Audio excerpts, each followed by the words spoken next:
अस्सलाम वालेकुम नाज़रीन। प्रोग्राम आज मुबारक के साथ पाकिस्तान में हालात बताया ये जा रहा है कि कंट्रोल में नहीं है।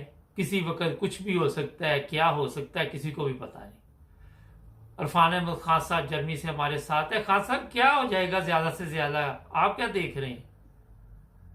देखें, जो जिस स्टेशन पे ईद की छुट्टियां शुरू हुई हैं, जो लास्ट सबमिट हुआ है, जो जो लास्ट हेयरिंग हुई है सुप्रीम कोर्ट के अंदर, उसके बाद से कुछ ना कुछ गवर्नमेंट जो है वो हिली है।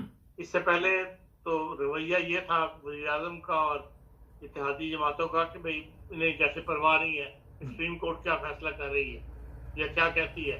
लेकिन अब उन्होंने साथ जोड़ने शुरू किए हैं, एक दूसरे से राब्ते कर रहे हैं, सियासतदानों को इकट्ठा कर रहे हैं। इसका मतलब है कि उन्होंने कुछ सीरियसनेस ली है जो सुप्रीम कोर्ट ने रिमार्क्स दिए हैं।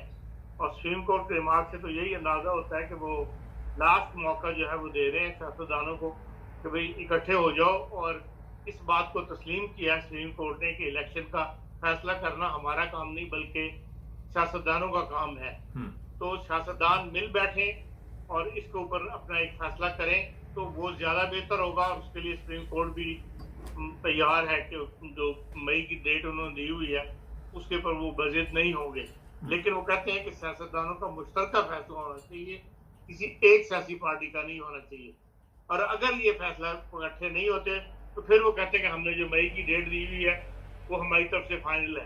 और फिर उसके जो मनफी असरात मुरतब होंगे उसके लिए उन्होंने वार्निंग दे दी है कि अब तैयार हो जाए। अब वो मनफी असरात क्या हो सकते हैं? ये भी हो सकता है कि भाई हुकूमत की छुट्टी कर दे सुप्रीम कोर्ट। तो कई इसमें महकमे इन्वॉल्व है, खाली वज़ीर तो इन्वॉल्व नहीं है। और पैसे ना देना जो है वो भी एक वज़ारत खजाना का वो है, जुर्म साबित होगा। इस लिहाज से हो सकता है हुकूमत की छुट्टी करवा दी जाए और फिर नए इंतखाबात करवा दिए के लिए ऐलान करे हुकूमत, सुप्रीम कोर्ट जो है। अब असल में तो जो मिलिट्री के लोग हैं, जो एजेंसियां हैं, उनके अफराद जो मिले हैं सुप्रीम कोर्ट से, वो बात अभी तक बाहर नहीं आई तो उसमें उन्होंने क्या गुफ्तगू की सुप्रीम कोर्ट को, आया प्रेशराइज किया है या अपनी मजबूरी कोई बताई है कि इन हालात के अंदर वो क्या चाहते हैं। कोई ना कोई बात तो बाहर उनके साथ एक लंबी मीटिंग 3 घंटे की हुई है और उस जो कुछ भी उन्होंने कहा है अगर सुप्रीम कोर्ट उसको राय मान लेती है तो फिर कोई ना कोई ऐसा दरमियानी रास्ता वो यकीन पैदा करेंगे जिससे कि तीनों पार्टियां खुश हो जाएं। सुप्रीम कोर्ट की बात भी रह जाए और जो फौज चाहती है वो भी हो जाए एस्टेब्लिशमेंट, और जो सियासतदान चाहते हैं उसका भी कोई ना कोई रास्ता निकल आए। और जो सराजुल्लाह साहब जो जमात इस्लामी के अमीर हैं, इस तरह वो एक्टिव हुए हैं, हो सकते हैं कि फौज ने उनको कहा हो कि आप इन सबसे राब्ते करें और जो फौज की इस्टेब्लिशमेंट की राय है उसके ऊपर सबको मुत्तफिक इत्तेफाक पैदा किया जाए, जो बज़ाहिर नजर आता है। तो ये कहानी जो है एक दो दिन में बाहर सामने आ जाएगी और कल से इन तमाम जो सियासतदान हैं इन्होंने आपस में इकट्ठे होना है और ये फिर क्या गुफ्तगू करते हैं, क्या फैसला करते हैं, इससे सामने आ जाएगा सब कुछ। कल तक एक दिन और इंतजार कर लेंगे, इतने दिन इंतजार किया जी। खान साहब, ये बताया जा रहा है कि राना सनाउल्लाह एंड कंपनी, शहबाज शरीफ ये चाहते हैं कि ठीक है हम इलेक्शन पे चले जाते हैं लेकिन इमरान खान हमारे साथ कोई हिसाब नहीं करेगा, हमें गिरफ्तार नहीं करेगा। कोई इस तरह की बातें भी चल रही हैं आजकल। देखिए, ये सियासी अफवाहें हैं, सियासी माहौल में इस किस्म की अफवाहें उड़ा करती हैं। क्या गिरफ्तार नहीं करेगा, ये वो नहीं करेगा, कौन किसकी जमानत दे सकता है गिरफ्तार नहीं करेगा? अगर किसी ने कोई जुर्म किया तो यकीन उसके लिए गिरफ्तारी भी होगी। लेकिन बात यह है कि ये सब बात की बातें हैं, इलेक्शन के रिजल्ट आने के बाद है। ये खौफ हो सकता है नून लीग को कि भाई अगर इमरान खान पावर में आ गया जो बज़ाहिर नजर आता है तो उसके बाद फिर हमारा मुस्तकबिल जो है वो क्या होगा, सियासी मुस्तकबिल जो है। और शरीफ नवाज शरीफ साहब अभी तक वापस नहीं आ सके और इसकी वजह से नून लीग की जो कैंपेन है इलेक्शन की वो बहल कमजोर रहेगी। और नजर यही आता है फिर अगर शहबाज शरीफ साहब ने इलेक्शन लड़ा, कैंपेन चलाई, तो उनमें और जो नवाज शरीफ साहब की सरदादी हैं उन दोनों के कुछ रस्तों के अंदर बहल इख्तिलाफ पाया जाता है और जिसकी वजह से नून लीग जो है बटी हुई है। कुछ शहबाज शरीफ के साथ हैं जो पंजाब के लीडर हैं, जो पंजाब से असम्बली में आना चाहते हैं, वो उसका साथ दे रहे हैं, और जो नेशनल असेंबली में आना चाहते हैं नून लीग के टिकट पर, वो जो है मरियम का साथ दे रहे हैं। तो बहरहाल इस बटे हुए माहौल के अंदर तो नून लीग को कामयाबी नहीं मिल सकती। इस वक्त इमरान खान की जिस किस्म की कंप्लेन इस वक्त चल रही है और जिस तरह वो पॉपुलर हुआ है, तो इस सूरत हाल में बहरहाल नून लीग के लिए खतरा है। तो चाहते यही है किसी तरह शहबाज जो नवाज शरीफ साहब है उनकी आमद हो जाए, ताकि कम से कम एक टफ मुकाबला जो है वो नून लीग और तहरीक इंसाफ के दरमियान मुकाबला जो है वो सख्त किस्म का हो। लेकिन उसके लिए अब रास्ते हम बात किए जा रहे हैं। जो नवाज शरीफ साहब इस गए थे सऊदी अरब, वहां से क्या फैसला लेके आते हैं, भारत ये क्रेडिट तो उनको जाता है कि सऊदी अरब ने अब तक 1 अरब की हामी भरी थी।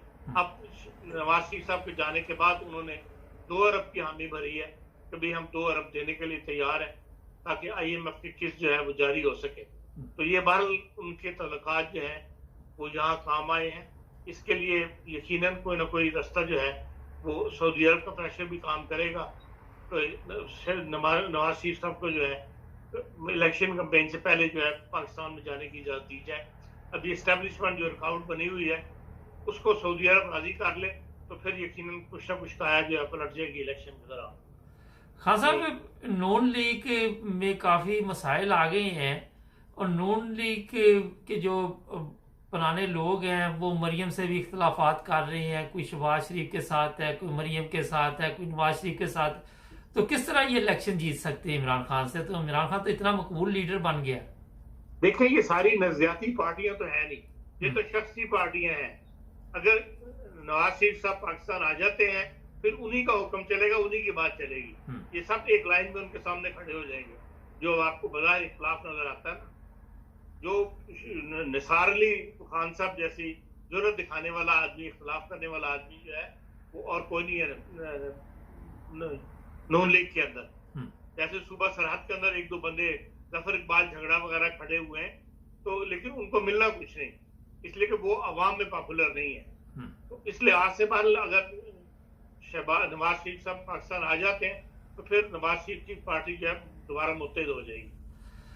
खान साहब, आप जिस तरह कह रहे हैं कि नवाज शरीफ साहब पाकिस्तान आ जाएं, आप देख रहे हैं, आपका क्या ख्याल है कि सऊदी अरब से पाकिस्तान सफर कर लेंगे या वापस आ जाएंगे लंदन नवाज शरीफ साहब फिर जाएंगे? सब सफर करना तो उनके लिए कोई मुश्किल नहीं है। नहीं, बीमार है ना वो। पता लग गया कि वो बीमारी एक सियासी बीमारी थी, हालात ने साबित कर दिया। उस वक्त उन्होंने निकलना था वहां से पाकिस्तान से, और एस्टेब्लिशमेंट, मिलिट्री एस्टेब्लिशमेंट इस फेवर में थी कि हाँ इनको जाने दिया जाए। उसके लिए जो रास्ता पैदा किया गया वो हर चीज सामने आ गई हुई है। और वो पाकिस्तान जरूरी तो नहीं कि सऊदी अरब से यहाँ वापस आए, बाहर इलेक्शन कैंपेन से पहले उनका आना जरूरी है। अब चाहे वो सऊदी अरब से आए चाहे वो लंदन से आए, इलेक्शन कैंपेन शुरू हो, मुल्क के अंदर माहौल में बने, उससे पहले उनको आना जरूरी है। और वो कोई ना कोई रास्ता जो है वो कोशिश हो रही है कि वो वापस आ जाए। एस्टेब्लिशमेंट की भी आपको पता है कि एक बंदे को बनाना काफी नहीं होता, पूरी जो कोर कमांडर्स है जो उन सबको राजी करना पड़ता है। उसके लिए बाहर कोशिशें हो रही होंगी, और मैं नहीं समझता कि सऊदी अरब के आगे हमारी एस्टेब्लिशमेंट जो खड़ी होगी। सऊदी अरब के साथ बाहर उनके तल्लुकात इस किस्म के हमारे मिलिट्री के हैं कि वो एक दूसरे की इज्जत करते हैं, एक दूसरे की बात मानते हैं। खान साहब, शख्सियत परस्ती हमारे आम पाई जाती है, उससे हम बाहर नहीं निकल पा रहे। सोशल मीडिया पे ऐसी तस्वीरें भी चल रही हैं, जो बेनज़ीर की बेटी है जरदारी की, उसके बच्चे छोटे छोटे 2 दिखाए जा रहे हैं कि कल को ये काहरा साहब की और जितने भी पीपल्स पार्टी के लोग हैं उनके चेयरमैन होंगे। हम शख्सियत परस्ती से बाहर क्यों नहीं निकल रहे और कैसे निकल सकते हैं? इसलिए कि सियासी माहौल शुरू से ही ऐसा डेवलप हुआ है। पंजाब के अंदर ज्यादा है ये, लेकिन बाद पूरे पाकिस्तान में आप देख लेंगे जो सूबा सरहद है या बलोचिस्तान है, वहाँ का माहौल और है। वहाँ सरदारों की चलती है, सरदार का जो बेटा होगा वही सियासी लीडर बन जाता है। सूबा सरहद के अंदर एक जमाने में यकीनन हमारे जो खिदमत गुजार थे खान अब्दुल गफ्फार साहब, खान अब्दुल गफ्फार खान, उनकी पार्टी के अंदर नजरियाती पार्टी थी और उनकी अहमियत थी। लेकिन वक्त के साथ साथ उसमें भी कमी आई है, और उसकी वजह यह है कि हर माहौल में जो है करप्शन जो है दाखिल हो गई हुई है, और करप्शन की वजह से भी इसके ऊपर अंदर असरअंदाज हुए हैं। अभी भी जो वडेराइज्म है पंजाब का, जो ज्यादा है, पंजाब में है तो हर जगह, और सिंध में भी है, दूने सिंध के अंदर, उसी से जान ली जब तक छूटेगी उस वक्त तक। इंडिया इस चीज से इसलिए निकल गया कि उन्होंने सबसे पहले जो है वो ज़राई इस्लाहात की और किसी को वडेरा रहने नहीं दिया। अब यहाँ तो अभी तक लोग कई हजार एकड़ जमीन के मालिक है और वडेराइज्म जो है वो चल रहा है, और वही सियासत के ऊपर हावी है, और वो क्या पाकिस्तान के बाद जो डायरेक्शन बनी थी उसी वही अब तक चलती चली आ रही है। और उससे सवाए इसके कि तालीम आम हो जाए पाकिस्तान के अंदर और नौजवान जो है वो देख ले, जो तहरीक इंसाफ है वो नौजवानों की पार्टी है, और इसीलिए उसमें आपको एक तब्दीली नजर आती है कि वहां पे इस किस्म की सूरत हाल दरपेश नहीं है इस किस्म की पीपल्स पार्टी में या नून लीग के अंदर है। ये सब सामने जो है वो शख्सियात परस्ती के आगे चल रहे हैं। इमरान खान साहब ने कम से कम जो नौजवान इकट्ठे किए हैं उनके अंदर वो नया नारा उन्होंने ये भी लगवाया कि मैं दोबारा जब सियासी माहौल बनेगा तो अगर इक़्तिदार में आ गए तो उसके बाद पार्टी इलेक्शन करवाऊंगा। तो अगर ये पार्टी इलेक्शन का रिवाज पड़ जाए पाकिस्तान के अंदर तो फिर ये है कि भाई इस वडेराइज्म से और ये जो बड़ी बड़ी एक मौत सी सियासत चल रही है उससे जान छूट सकती है। तो जाहिर बात है कि जो लोग काबिल हैं या जो असली सियासतदान हैं या जो सियासत के साथ मुखलिस हैं उनको फिर अवाम वोट देना शुरू कर देंगे। अभी तक क्योंकि फैसला एक शख्सियत के हाथ में होता है तो फिर उसी तरफ देखना पड़ता है कि वो शख्सियत क्या फैसला कर रही है, उसी तरफ लोगों का रुझान बढ़ जाता है। जी बहुत शुक्रिया खान साहब का।